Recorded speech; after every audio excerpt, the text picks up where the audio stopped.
I'm going to give you an example of a typical case that we work on here at Schulman Dubois. A client comes to me as a commercial truck driver. He was injured in a car crash on the job. And he worked for himself. He was a self-made man, made good money because he'd worked really hard his whole life, owned his own rig, and was sort of, one of these independent guys that just loved his lifestyle.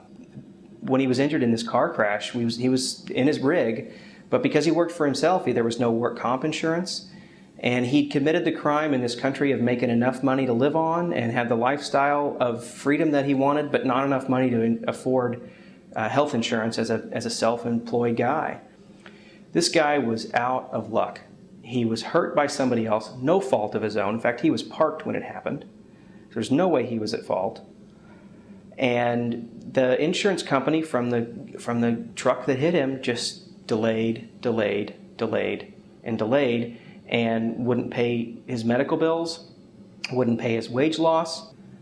And it's a terrible story. He nearly lost his house, but he hired us and we were able to get in there and work on the case right away and get all of his medical treatment paid for, get his wage loss paid for, get his future wage loss paid for, and recover non-economic damages, pain and suffering damages for what he'd gone through. So it was a really, really good outcome for him, and frankly, a great example of why my partner Josh and I love our jobs. We really get to make a difference in people's lives, and without skilled personal injury help, this guy would have lost his house and had to declare bankruptcy because he had, $75,000 in medical bills.